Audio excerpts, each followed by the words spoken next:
I spent 6 days hiking over 100 miles on the peaks of the Balkans trail in early spring. It was so early in the season that the trails were empty, but also buried in snow and ice, which made this my snowiest hike ever. Between huge days, long road walks, and the worst night I've ever spent in a tent, this trip definitely tested me. But I also loved finally getting to visit this part of the world for the first time. The trail crossed 3 countries, Kosovo, Montenegro, and Albania. And along the way, I got to see some incredible mountains, valleys, dogs, food, beer, and some really friendly people. I was hiking with my friends Ryan and Dave, who you might remember from my Patagonia trip. I hope this trip journal inspires you to go see it for yourself. Hiking 100 miles in the peaks of the Balkans. I brought my DJI Osmo Pocket 3 on this trip because I wanted to see if it could replace my Sony camera. I ended up deciding against that, but I used the Osmo for all of the footage in Istanbul, which was basically a test run before the hike. We toured the Basilica Cistern right when it opened, wandered the streets, ate a bunch of food, and saw the local mosques. Then we flew to Kosovo, landed at Pristina Airport, and got our first views of the mountains at sunset, driving towards them. We arrived at Hotel Milishta, got a cold welcome from this cat, charged batteries, packed gear, and went to bed. On this trip I was in Turkey, I was in Kosovo, Montenegro, Albania. I was in a lot of different places, yet I wanted to stay connected. And usually that's the annoying part, hunting for SIM cards at random stores, eating insane roaming charges on your phone, signing into sketchy Wi-Fi locations, all when you need to know what you're doing, where you're going, and be able to talk to the people that you miss back home. That's where Airalo, the sponsor of this video, helps out. And in case you didn't know, an eSIM is a digital version of a SIM card that lives within your phone. You can install it using their app, update it to wherever you need it to be. They service over 200 countries, destinations, and they make the process so easy to install and get it working on your phone. So much so that whenever I travel, I have it installed on my phone before I even land. Later on in the trip, I was missing my family and I was able to use my phone to connect on a FaceTime to talk to my wife and my son all the way back in the States from a little guest house in the middle of Albania. And you can try it yourself by downloading their app, using code Kraig20 for 20% off your first eSIM, and try it out. We could already see snow on the mountains as I packed up my Hyperlight 35 liter and headed out with my roller duffel. No one else was staying at the hotel, so I had the dining room to myself, just me and this gopher.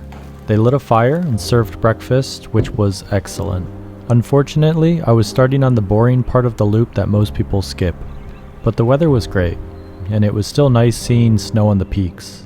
The day took me through a few green valleys and a lot of road walking. This dog greeted me and walked with me for about a mile before disappearing. There was a bit of a view at the top of the first high point, along with a locked cabin and a water tap. I passed Ryan and Dave here, and you could see them down below. I put the drone up and used this moment to get a sense of just how much snow we'd be dealing with in the next section. The answer was a lot. I started descending past a small town and had to stop for a second at this picturesque sofa. Then it was a dirt road, a paved road, back to a dirt road, and past this random castle with an American flag. Sun Castle. There weren't any places to buy stove fuel between the airport and our starting point, so I couldn't boil water. That meant I'd be snacking all day, so I was really looking forward to some hot food somewhere in town. But because it was so early in the season, nothing was open. I finally found a place that was half open, and I was able to order a beer and a meat plate, which was delicious. That whole meal costs around $18. I wrapped up the rest of the day with a snowy climb past the first signs of spring, with wildflowers starting to poke through melted sections. I rested towards a mostly frozen lake, with views back towards the mountain I had just passed a few hours earlier.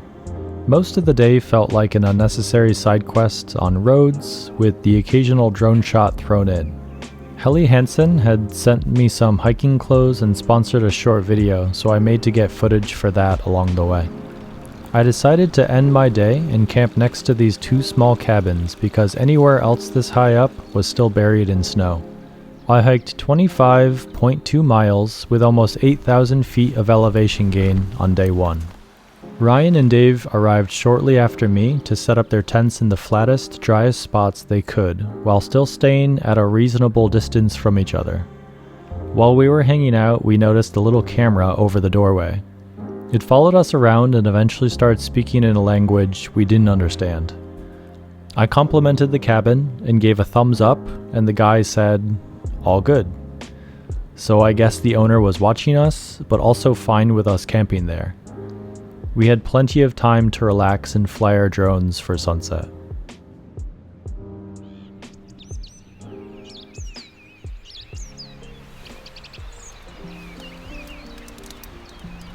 I slept great. It was a bit overcast, but there was no reason to delay the pass, so I set out at first light while Dave and Ryan were still packing up in the background. We passed a small lake and then headed straight into snowy slush. I forgot my microspikes on this trip, which was unfortunate. Once I got higher, I found myself completely alone. There wasn't a visible trail or any previous footsteps, so I had to kick in steps for every single move. You rarely see how I use my tripod as trekking poles because it's usually occupied with the camera during shots, but I don't think I could have done this hike without them. I stopped briefly to drink water and reconsider my life choices before finally crossing the pass, completely socked in by early morning fog. I was officially in Montenegro. Any break in the snowpack felt like a luxury, even if only for a few steps. I kept wondering what this trail would have looked like without any snow. Red and white markers guided me the whole way, and I did my best to avoid stepping on the purple flowers poking through the snow. This ridge gave me one of my favorite shots of the entire hike. Eventually, I reached an extremely windy junction and started descending, crossing snowmelt streams and eventually reaching dry grass and pine trees again. Crocs are great for camp, but they're also perfect for water crossings like this river. I wear them until my feet are completely dry and ready for hiking shoes. Once again, I was searching for a hot meal, and luckily I passed another American hiker who was waiting for the owners of a guest house that she was about to stay at. A big omelet with cheese, bread, veggies, and tea was absolutely worth the $5. The next climb started with a lot of road before turning into a dirty, snowy slog. I figured the whole section was leading up to the lake above, which made for a nice drone pull-away shot.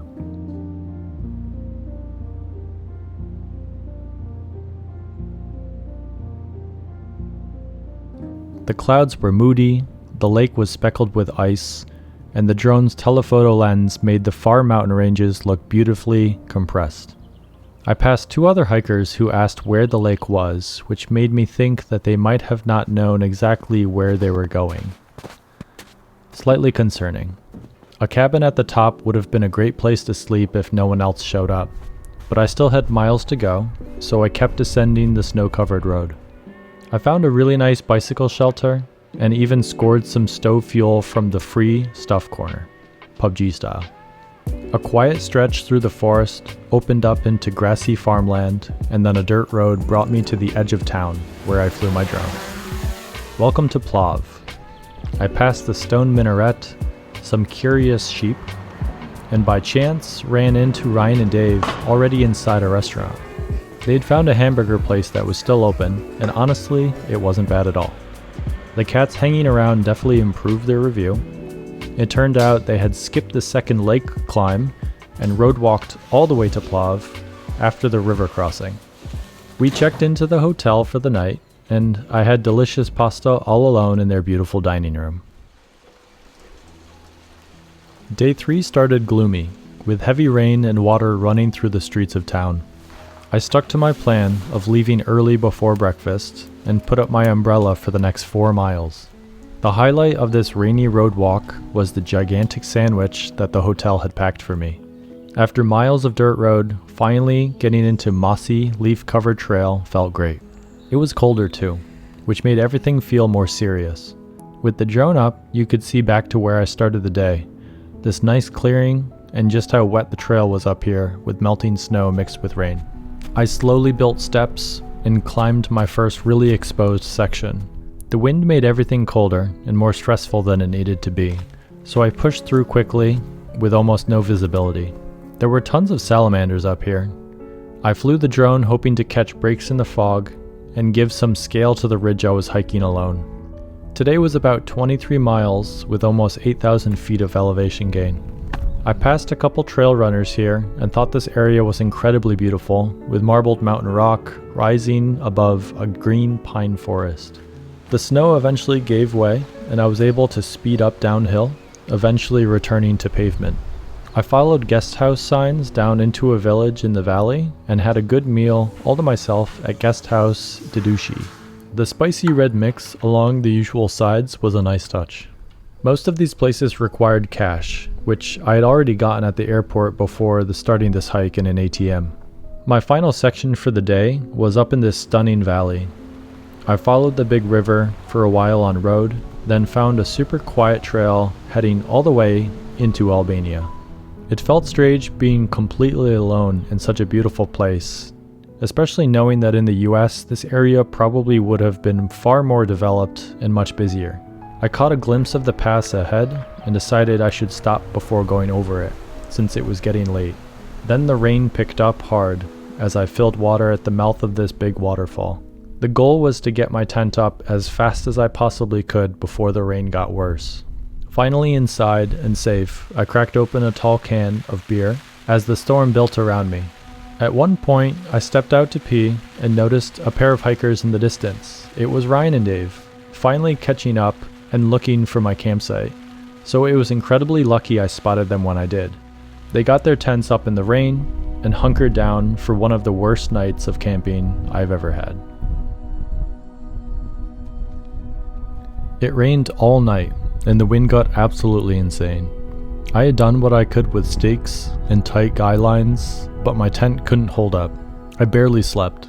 I had to get out in the rain multiple times to build rock walls and fix the tent before it folded over completely. The flapping noise was brutal, and eventually I had to just accept that I was going to be wet from water getting inside. Once the sun came up, the only option was to bundle up, pack up, and get moving. It felt good to be hiking again, to warm up, and even to snack in a spot where the wind couldn't hit me for a moment. You can probably see on my face just how tired I was. The final pass was a narrow gap that opened up into a huge green valley. It was night and day between the two sides of this mountain range, and I was able to shed layers and finally catch my breath at this beautiful outcrop. I stopped at this cafe at the bottom and had a sandwich with 2 double espressos. A lot of couples were coming up from the village past this point to do the popular day hike to Valbona. I put on music and speed ran this section, passing people, stopping at a hut for a Coke, and then pushed on to the pass. There was an Albanian flag, more day hikers, and the dog who apparently follows hikers up and down this route full time. The other side of the pass was a completely different experience. Snow made the normal trail too dangerous to follow, so local park rangers had set up ropes and guided people down a safer alternative route. The dog followed me all the way down, but it was moving too fast to properly get on camera. The valleys in this part of Albania were stunning.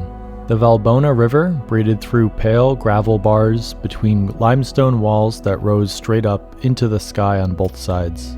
I found a fleet of jeeps and vans offering rides to tired hikers willing to pay. I shot this video on a Sony ZV-E1 with a Sony 16-35 f4 lens. All of the hiking and filmmaking gear I used for this trip is listed in the description below. Once again, I was hunting for a hot meal, and I found it at a hotel on the trail. Chicken, veggies, bread, and beer all hit the spot.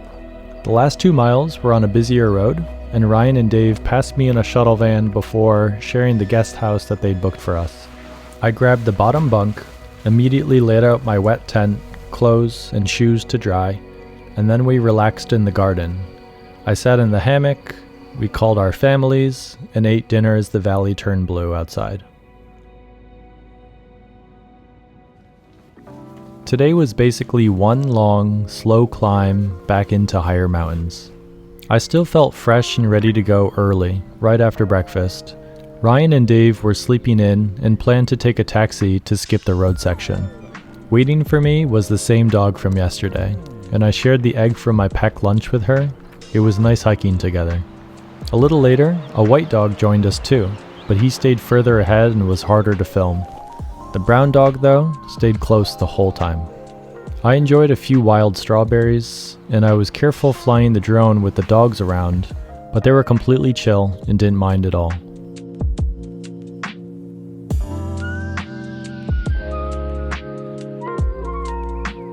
"8 miles in, I stopped for lunch at Guesthouse Vita.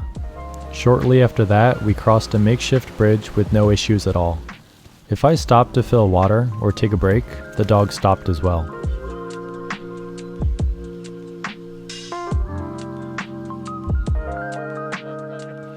I crossed the border back into Montenegro, and the guards wanted to take photos with me for some reason. They asked if I had a border crossing permit, which I did, but they didn't even need to see it. It was a very chill interaction. Dave had made sure that we had all the necessary permits for crossings on this trip.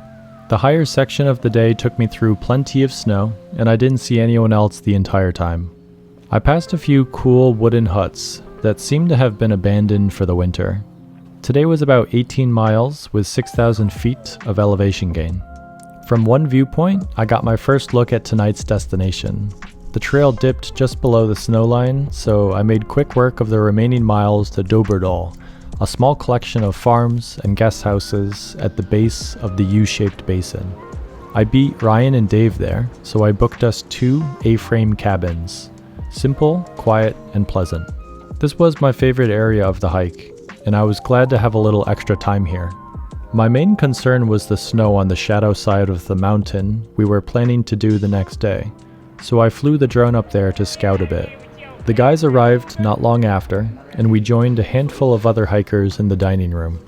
Dinner was excellent: white bean soup, rice, veggies, and a nice grilled pepper. The sunset outside the window was dramatic, so we flew our drones to finish the evening.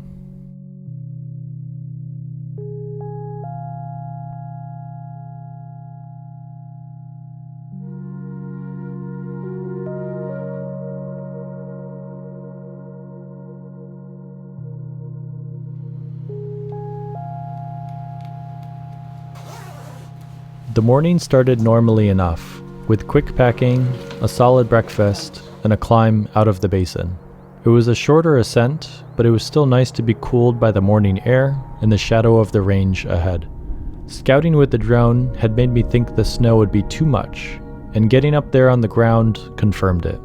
The trail ahead was steep, long, and very icy. At certain angles, the drone would give you some sense of just how steep this area was, and you could even see the little cornice at the top of the ridge, which would have caused serious issues if we didn't find a safe way around it. We weighed our options and decided to not follow the trail, choosing instead to escape down the greener valley. I didn't have micro spikes, a helmet, or an ice axe, so an appropriate amount of sliding seemed like the better option. Down at the bottom, I realized I was missing my Sony camera. I flew the drone back up and confirmed that it was left on the ground at the very top, so I reluctantly left my pack behind and hiked back up to grab it, and then hiked back down again after a sweaty, unnecessary effort. This was one of the silliest mistakes I've ever made while hiking, other than maybe dropping my helmet while ascending a huge pass in Pakistan.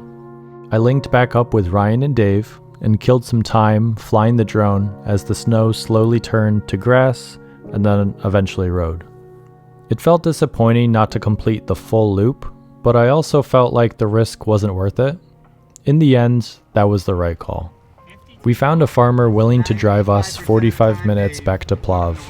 The old man wore a bucket hat, spoke zero English, and was hilarious. Honestly, it just felt good to be done with the hike and back in Plav. We regrouped at the same hotel as before, ate delicious pizza, and got help from the hotel staff arranging a ride for us back to our duffel bags. Make sure to check this hotel out if you're in the area, because the food was good, the rooms were cheap, and the staff went above and beyond to help us out. Super nice people. After an expensive and long 3-hour drive, we crossed back into Kosovo, grabbed our duffel bags at Hotel Melishta, and then jumped into another 2-hour drive back to the airport. Next we flew back to Turkey and then down to the coast because the original plan was to hike a section of the Lycian Way. But I decided not to, since it was too late in the season and way too hot to enjoy or film anything worth uploading to YouTube. Instead, we spent a few days hanging out in the area, staying in a bungalow by the beach, playing Monopoly Deal, petting cats, enjoying huge Turkish breakfasts, and chilling with this sleeping dog in the sand. The place was lovely, and there were a lot of couples and families vacationing nearby, which made me miss my own family. Chickens ran around our lawn every morning, and we visited the nearby ruins. It was fun hanging out with Ryan and Dave, though they eventually headed off to do an overnight version of the Lycian Way hike when I went back to the bigger city. I saw Hadrian's Gate, enjoyed the view back towards the mountains, spent each afternoon at this park, explored every coffee shop I could find, fed cats fish scraps, ate the same breakfast almost every day because it was so good, and had as much Donner as possible before flying home. The ambient version of this trip, 1 hour long with no narration and very little music, is also up on the channel if you want to watch that in the background or fall asleep to it. Subscribe if you want to follow along. Next up is Lofoten Islands in Norway. Thanks for watching.